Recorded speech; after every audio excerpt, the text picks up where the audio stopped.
Thank you, Wade. You've got to help me be sure I keep the microphone close enough to my mouth. If it drifts away, you won't hear me. Wade, as much as I like that ossuary, Mary liked it even more.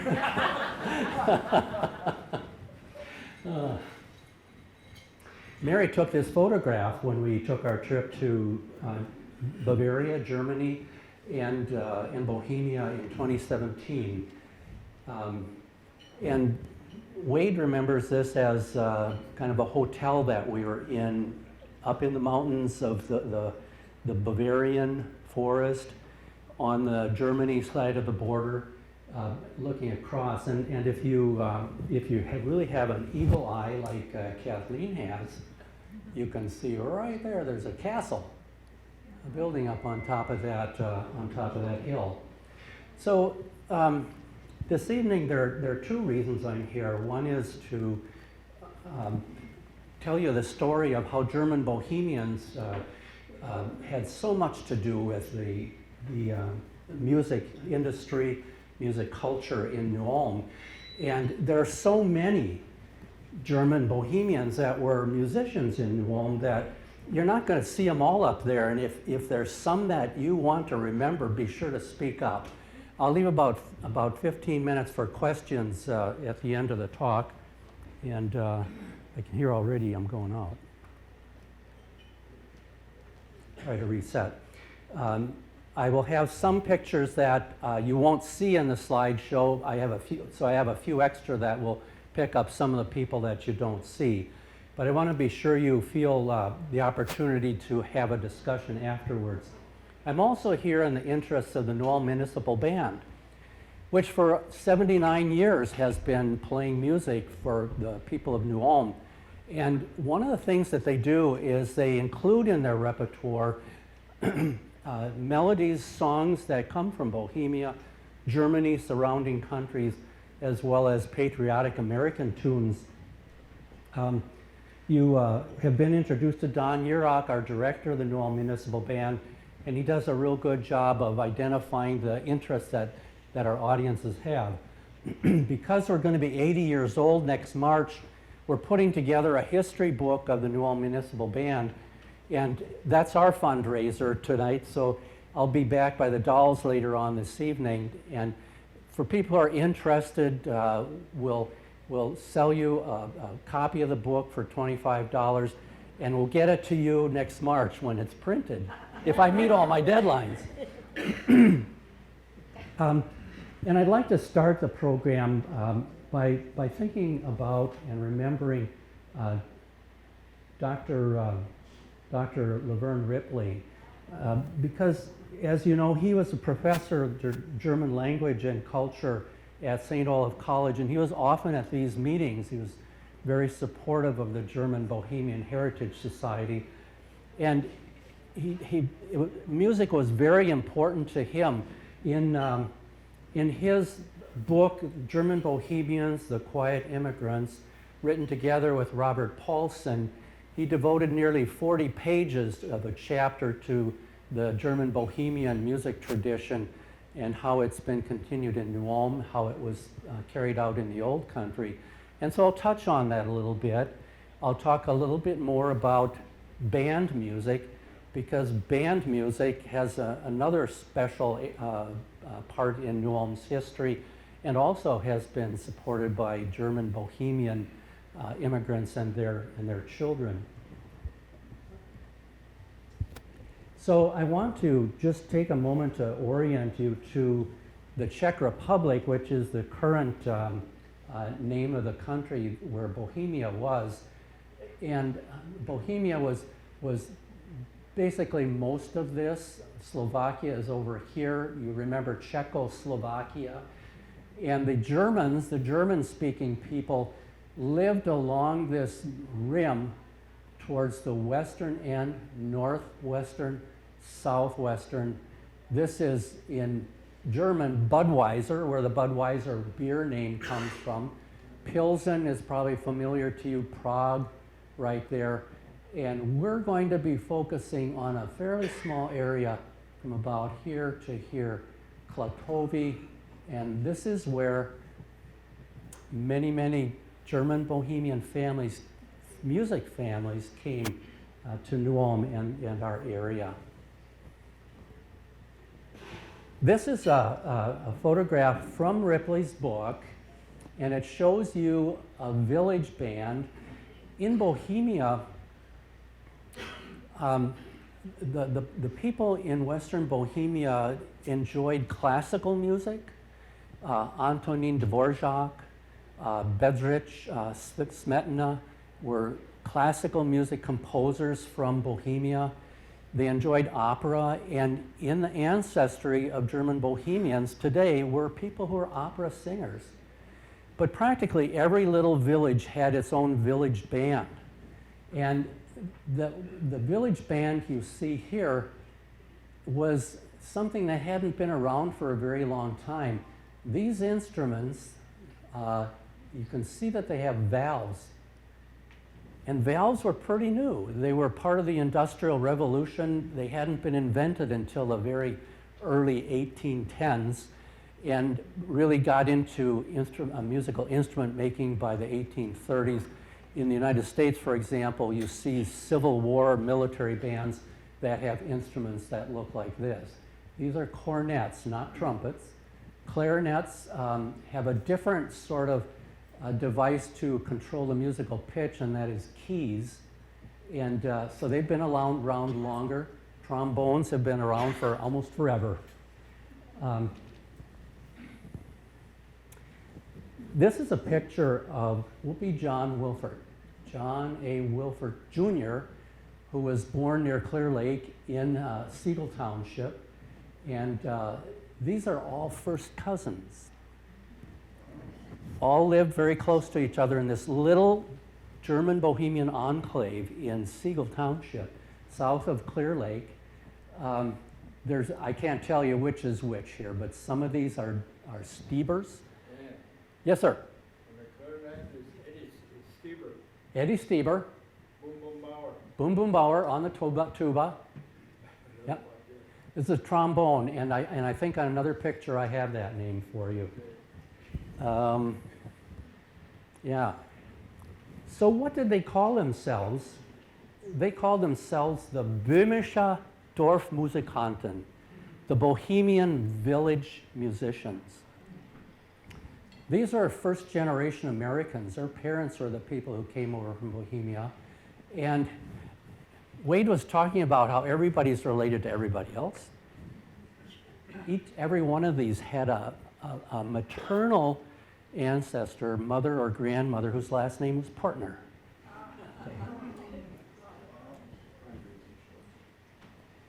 This is another part of the Bohemian tradition. This is the marriage, the wedding ceremony. This is John A. Wilford Jr., later on became known as Whoopi John.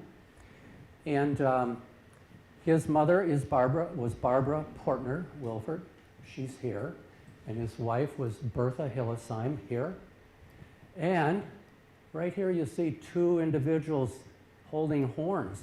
Those are Kitzbergers.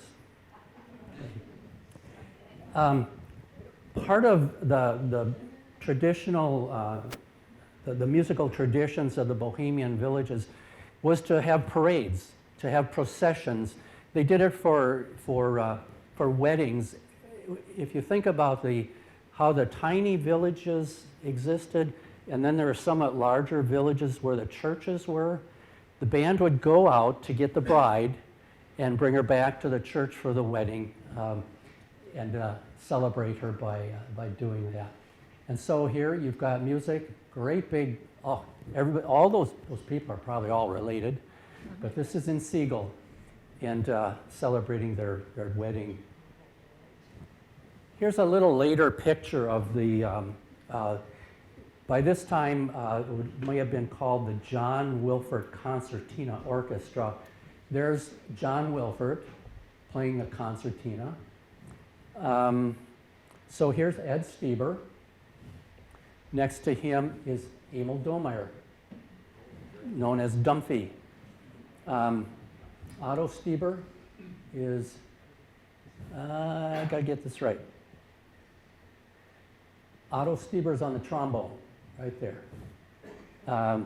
Boom Boom Bauer, John Bauer, who came from Muttersdorf, who was born in Muttersdorf and came to America, and Eddie Wilford, right there on the saxophone. This is going to narrow into the ancestral villages of the people I'm going to be telling you about. The Wilford family came from, probably from this community here, Schutwa, which is in an area also known as Ransburg in German. A lot of people who've been with Wade, we had a game that we tried to pronounce the Czech names of these various communities. This is Domažlica. Remember that? Yeah. Okay. All right. We'll see this map again. This is Joseph Hofmeister. He was born in another town called Neuhäusel in 1868, and he immigrated as a young boy to Milford Township. He became a music teacher and a director of bands, and he, I think it's fair to say that he was the most beloved music teacher that New Ulm has ever had. He directed many bands, including 2 military bands, the 2nd Regiment Band, a band known as the Hofmeister Band. He did a children's orchestra. I'll have a picture of that in a moment. Here's where his ancestors came from, Neuhäusel. His mother's name was Keim. I think I have that right. Does that sound right, Patrick? Yeah. All right. Thank you. Father was Johann Eckstein, and a lot of the history books say that he came from Eger, which is not correct. Eger is up here, now known as Cheb. And the reason that's important is because you hear of the Egerland, and a group of singers that the German Bohemians in New Ulm have had in the past was called I'm not sure I have this right, the Egerlander Trachten Group. That was a group from the old country that came to visit New Ulm a couple of times in the past. This is the 2nd Regiment Band. This is the Minnesota National Guard that existed in New Ulm about the turn of the century. And I think that Joseph Hofmeister became the director of the band at about 1900. His first wife died at that time, and he brought a young woman over from the old country whose name was Maria Hackel, which is another musical family. And he married her eventually, and they had 6 sons together. Joseph already had 3, thank you. And he taught his sons, his 9 sons, to be professional musicians, and as many as 5 of them were in the Whoopi John Wilford Band. And Laverne Ripley says in his book, basically it was the Hofmeister Band. It was the Wilford Band in name only because there are so many Hofmeisters in it. So you have Joseph Hofmeister standing with a baton here, and I'm having equipment failures. There you can see him standing right here. And there are at least 2 Kitzbergers here. I think this is Peter Kitzberger the first, known as Piccolo Pete. There's his piccolo. And I think there's Henry Kitzberger over here. This is it? This is. All right, thank you. This is Vicki Kitzberger Johnson, who's helping me with this. She's given me a lot of help in preparation of this talk. Thank you. Here's Joseph Hofmeister, and at this time he has the Hofmeister Band. There he is as the director. at about the time of World War I, the bands, the character of the National Guard in New Ulm changed, and so for a time it became the Hofmeister Band. Then here's a photograph of Joseph Hofmeister with an orchestra, where it shows that he was a music teacher. He had children.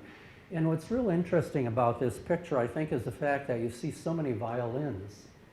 Violins were a real important part of musical education at this time in the early 20th century. And as you'll see as my talk continues, it kind of went away for a while, but has come back again. But again, you can see the wind instruments, the trombone, cornet, and clarinets in the back row. These are Wenzel and Millie Eckstein. Wenzel T. Eckstein, he was born in Minnesota in 1876. His parents came from Bohemia. He has a real interesting story. He went to law school to become a lawyer, and for a time he was a county attorney, but he became very interested in being a court reporter. And it's said of him that he wanted to be sure that when he was listening to a witness giving testimony, he never wanted to stop them to ask them to clarify something he was saying. And so he had a huge library of books of all types, so that he read them and he understood the terminology of various types of businesses and industries, and he was able to record whatever the witness said. And the judges around southern Minnesota preferred to have him as their court reporter.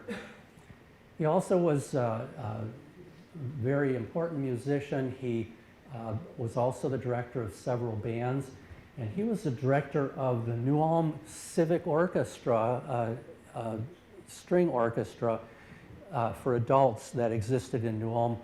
And he played a lot of the when the Turner Hall Drama Society would have a musical or an opera or operetta, his orchestra would play the music for it. This is his wife, Millie, and she was a piano accompanist, and I've seen a photograph of the two of them together playing violin and piano in their home.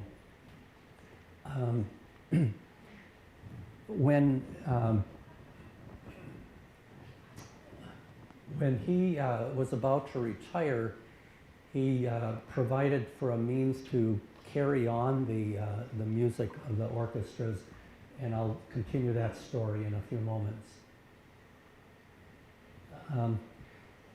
This picture blew me away the first time I saw it. This is from a New Ulm High School yearbook from 1927. And I see this as an inflection point in where music went in the city of New Ulm. This is Benjamin Kitzberger. He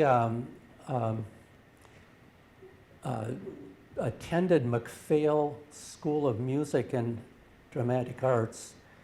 He became a music teacher. He was of German Bohemian ancestry. The third person over is Raymond Meidel, who also German Bohemian ancestry. He attended McPhail School of Music. He was the music director in the Catholic schools in New Ulm from 1930 until about 1967, and he was my music teacher from 4th grade until 11th grade.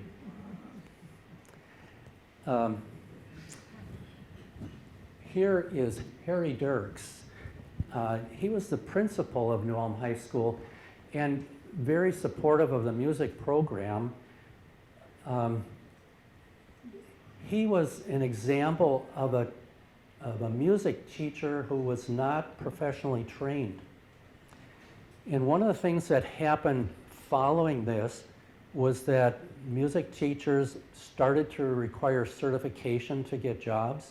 They required education as music teachers, and they developed the profession of music teachers. And that made a huge difference in the interest. At the same time, more people were going to high school, especially during the Depression era. More people became interested in taking band, and so the character of music education in the community also changed. So hang on to your hats, it gets better. This is Oradell Wagner Schneider.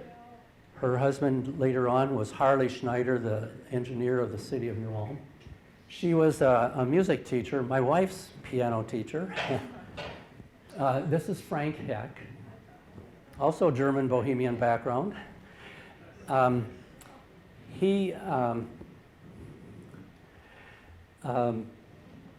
was in the New Ulm Municipal Band. He was in the New Ulm Civic Orchestra. I'll tell you a little more of his story in a moment. This is Virgil Swede Wagner, who was dance band. This is Harold Luffelmacher, Six Fat Dutchman.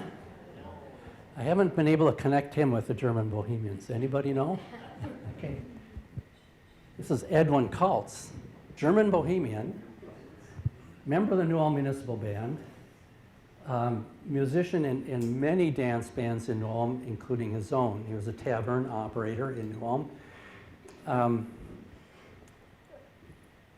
And then Ellsworth Babe Wagner, who is also a musician, trombonist. And he had he was in the Gene Krupa band, a national touring band, before he came back to New Ulm, and then died at a young age, but had his own dance band for a few years. Something that's real interesting about this photograph, there are girls in this orchestra. In every other historical, in the historical pictures of the military bands, you don't see women. And in other bands, far back in New Ulm's history, you don't see women. In the old-time bands, you began to see women who were drummers and keyboard players, piano or accordion. I'm sorry, piano. This is Frank Heck. I already showed you him in the previous picture. He studied violin as a youth from Edward Kitzberger. And he graduated from New Ulm High School in 1927, played in the New Ulm Civic Orchestra under Wenzel T. Eckstein. And here's one of my favorite stories. Wenzel Eckstein gave him the score of a play that was performed at Turner Hall in 1898, The Doctor of Alcantara. It was an operetta, or an opera, not what we would call an opera today, but they did then. And he gave him the piano score, just one instrument from this operetta. And I said, I hope someday you or somebody will reproduce this opera. This is the late 1920s, 1930. In 1975, Frank Heck took that score and he arranged it. He wrote pieces for all the different instruments in an orchestra. He organized an orchestra with the help of the music teachers from New Ulm High School. He had one audition and train opera singers, and they performed the Doctor of Alcantara on what is now the State Street stage in the bicentennial year of 1976. So he more or less single-handedly brought string orchestra music back to New Ulm again. After about the end of World War II, the music teachers had been teaching violins, cellos, but then they stopped doing that for about 30 years. And Paula Anderson has brought the Suzuki method to New Ulm, and today there are anywhere between 30 to 100 students a year or at a time who are learning to play violins in New Ulm. I heard 2 or 3 of them do violin solos before a Pro Musica Minnesota concert just a month or two ago.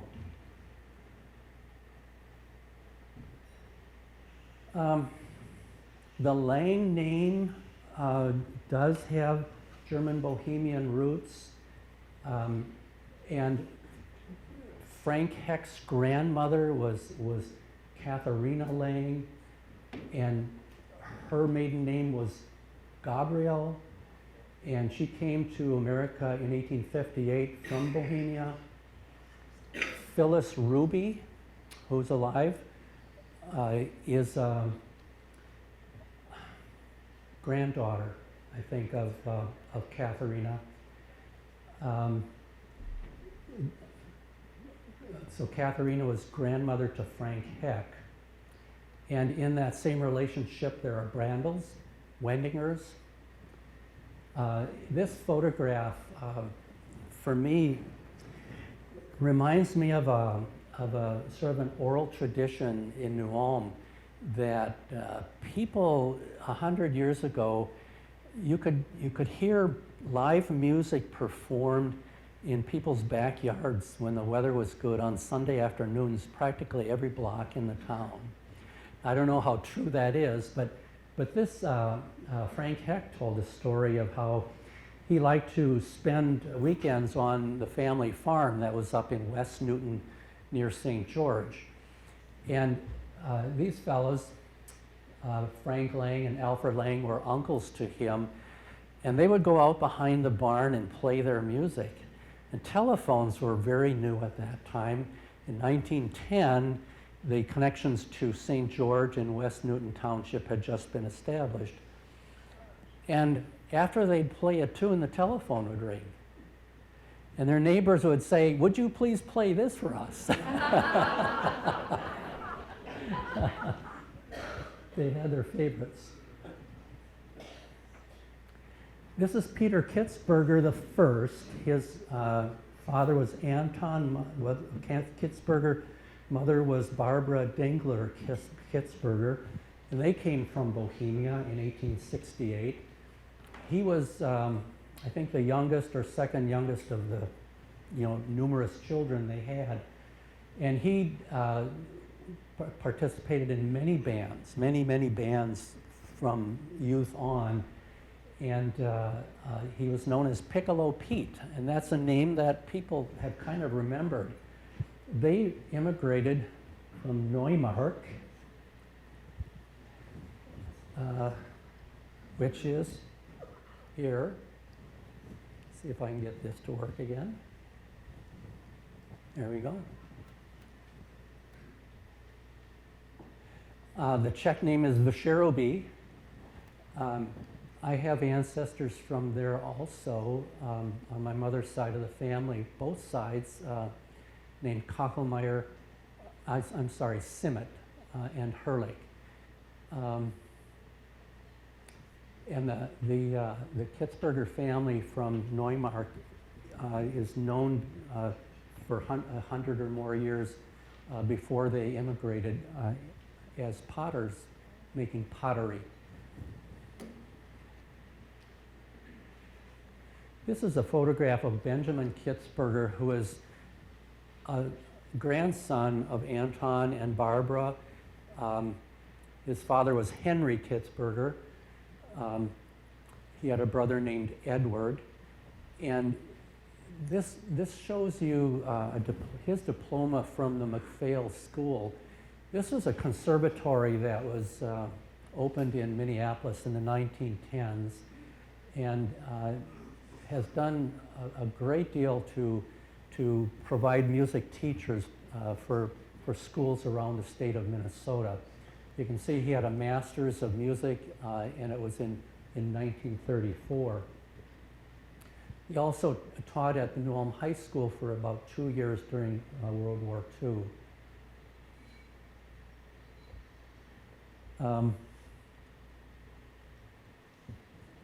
This is a photograph of the 205th Infantry Band.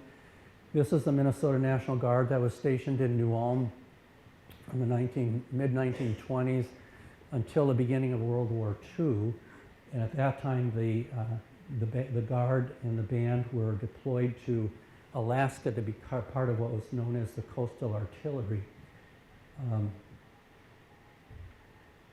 This is Raymond Meidel. His mother was Teresa Kitzberger, the first daughter of the Anton and Barbara Kitzberger family. He attended McPhail Conservatory, School of Music. He was the Catholic music school music director, I think I've mentioned before, and he was one of the founding members of the New Ulm Municipal Band. It's not shown on this map, but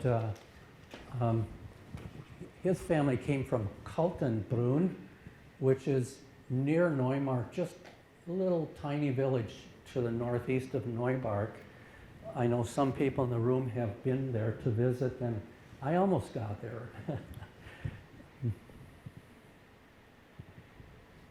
When World War II started, the members of the military band, the 205th Infantry Band, who were eligible for military service, were inducted into the Army, and those who stayed home formed a new band called the Pioneer Band. And here you see Raymond Meidel as the director of the band, and this is Frank Hack, Pat Zock, Don Wilford. This is Don Wilford, Pat Zock, and they're Alwins, and this is Piccolo Pete. It's just full of German Bohemians. And Laverne Ripley has pointed out that not every dance band was fronted or led by a German Bohemian, but most bands had German Bohemian musicians in them.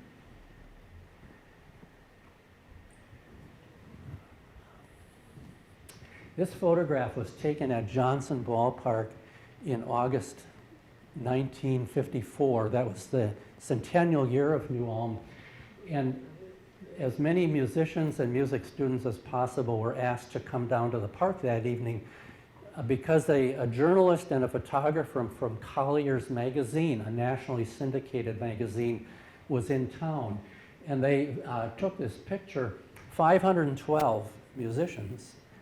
And the writer said less than half of the musicians in New Ulm were there that night. So the title of the article was Oompa Town. This is really the height of New Ulm's reputation for music. And one of the reasons that they weren't all there was that about 12 dance bands were on the road that night. They're out of town. At the same time, KNUJ Radio was fairly new, and they called themselves the polka station of the nation, and they asserted that New Ulm was the polka capital of the nation.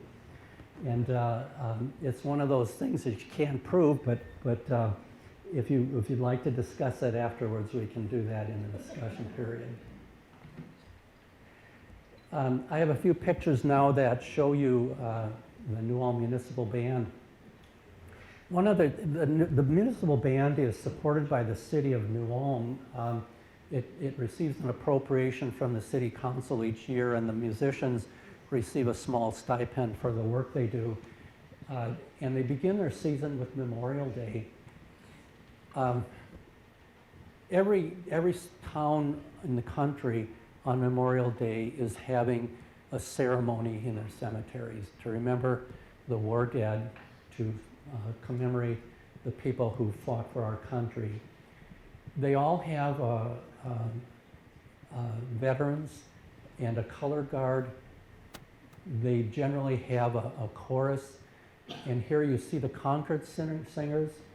The Concord singers are a male chorus that predominantly sings in German. And they're a German musical tradition known as the Männerchor.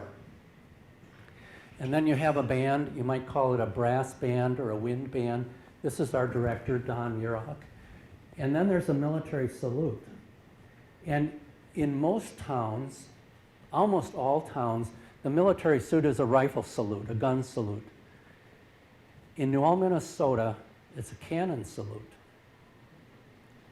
I'm trying to find if there's any other community in the United States that has a Civil War era battery to fire its military salute.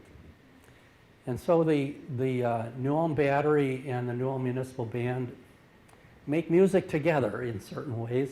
I'll explain more what I mean by that in a moment. So one of the important parts of the repertoire of the New Ulm Municipal Band is patriotic music. And we're getting prepared for the Memorial Day commemoration coming up very soon.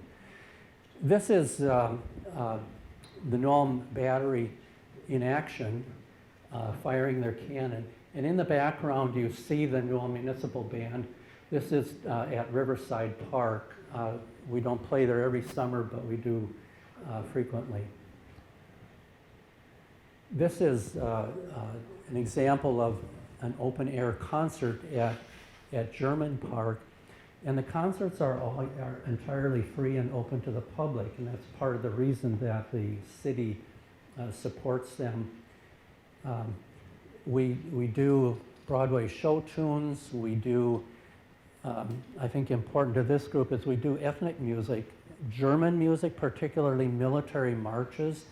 We do a variety of items that are Bohemian, German Bohemian. And one of the pieces that I think is important to this group is the Bremerwald Lied. It's a very emotional piece that was written in the mid-1800s by Andreas Hartauer. Wade took us to visit a monument to Andreas Hartauer as we were touring in Bohemia in the Czech Republic. I think it brings tears to the eyes of many of the people who remember the time that the German-speaking people were exiled from the Czech Republic after World War II. It's a very sad time. Here the band plays on the stage at State Street Theater. We had an exchange band concert with the Myra Grove Community Band last summer, and we'll be playing there again. At the end of the season, we have the what's called Thunder in the Valley at Herman Fest at Harmon Park, and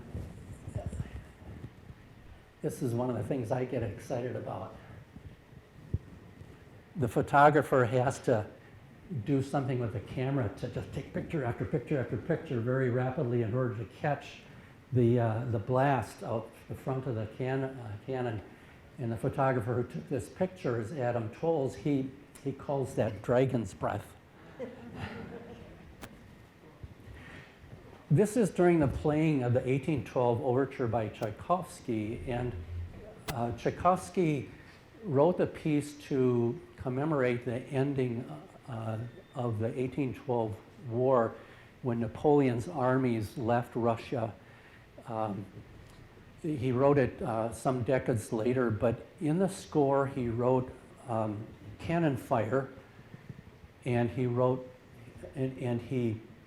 in for church bells. The cannon fire has to be synchronized with the band, and so we have a music teacher watching the score and going from one cannon team to another to tell them when to fire.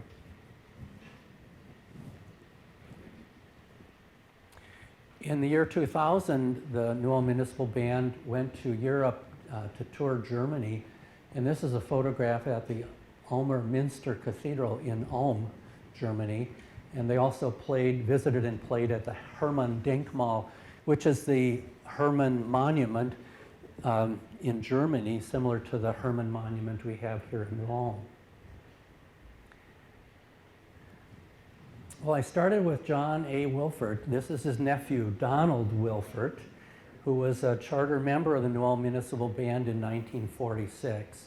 And he continued to play with the band until October 2021, just 3.5 years ago when he died. We have photographs of him. You saw one with the Pioneer Band. When he was in high school, he began to play clarinet in one of the dance bands.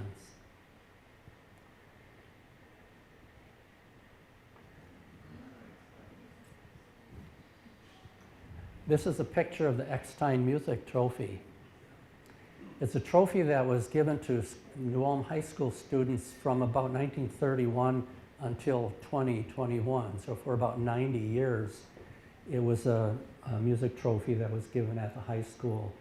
And I'm going to stop at this point and invite any discussion or questions you may have. There are just too many people to thank for this to name them all. And but I'm very grateful for the support I've had in preparing this talk. I do have a few other slides, but I'd like to just see what you'd be interested in. Maybe you'll want to look at one of them. Thank you.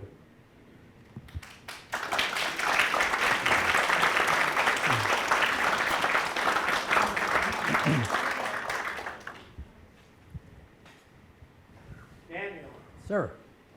you brought up Ager. I was over in Ortonville at Heidelberg, and I can speak the German Bohemian dialect, and it's still the same dialect that the people there were speaking. And then my mother was along and she said, "Oh, sprecht's not Bayerisch. You can talk the dialect." And he said, "So geht Bayerisch." He said, "Don't say Bohemian." We left that there when they chased us all out of there. It's now known, we say Egelon. So that's where that Egelon comes from. The other people in Germany will say Bämerwald or Bayerisch, but not those that were. And I have the pleasure of sitting right next to a lady that was Spanish. When was that? 1940. And how old were you? 5 years old. But she went through that. But that's where you hear Egelon. They didn't want to think they said they're going to leave that. Yeah. You know what it means to be deported. You know what it means to be deported. Yeah, oh yeah. Let's have a little fun. Have you seen that before?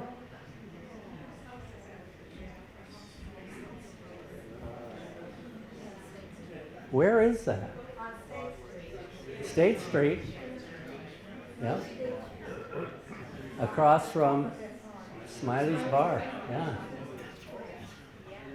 It's still there, isn't it? I looked at it yesterday. This was Eddie Wilford's home. And Eddie Wilford had a dance band for 30 years. That was probably just about as active as John Wilford's dance band, as Whoopi John's.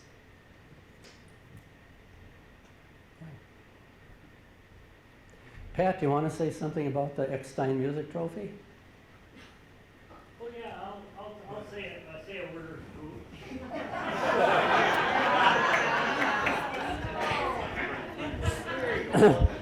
Thanks for the opportunity.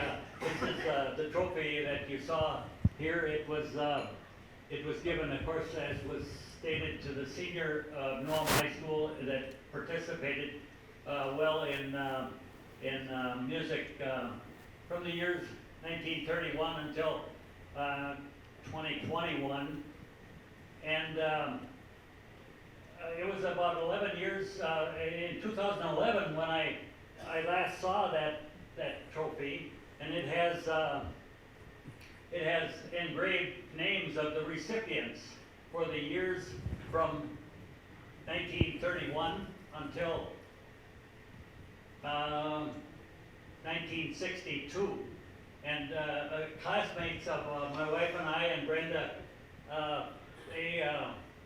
a classmate that received it that year was David Young.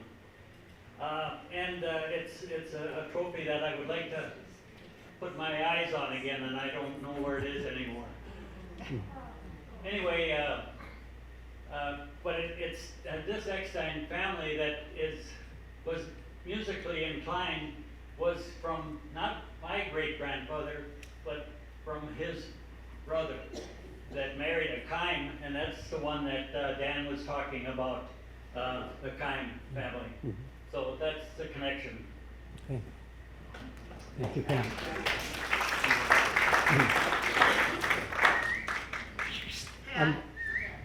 I'm very grateful. Oh, yes, yes. Pat, I was a winner. I Oh, was no. a recipient of that award in 1985. I should have, what year was that? 1985. 1995. Oh, wow. I'd love to see it again too, if they could find it. Yeah. Are there any other winners of that trophy? And Trudy Bernack was also a winner in your year as a senior. Yeah. 69. I have an aunt, Ruth Grebner Polta, who won the award in 1949. Thank you, Pat. Other questions? You recognize this guy? Emil Domeyer, Dumphy. He's with the Domeyer Store family on South Minnesota Street. And Whoopi John Wilford. Here's a question for you. What was the first old-time music band in New Ulm? It wasn't Whoopi John. No, not Fred Ritchie. Vicki? The Star Band? It wasn't the Star Band. I'm not sure I'd call that old time. I'm not sure, but 1870? That's pretty old. The Shell's Hobo Band started after World War II. The musicians who came back from the war said, I'm hanging up my instrument, I'm never going to play again. And about a year or two later, they just couldn't quit. And so somebody at American Legion up in Glencoe got the team together and said, let's start playing again. And so they started playing. And you know how the Shell's Hobo Band, you know why they're called hobos? Think about their uniforms. They aren't uniforms. They're clowns. They're from the circus, and the music they play is circus music. Very high tempo, very frenetic music if you hear them in the parades. And they played so well, they won awards at the Minnesota State Fair, and they won awards in parades for the Minneapolis Aquatennial and that sort of thing. And after a while, they needed somebody to help them pay for their instruments, and so they talked to the people at Shell's. And so they're almost as old as the New Ulm Municipal Band. Did I tell you the oldest musical organization in New Ulm is the Concord Singers from 1931. Here you go. The Goosetown Band, John Lindmeyer.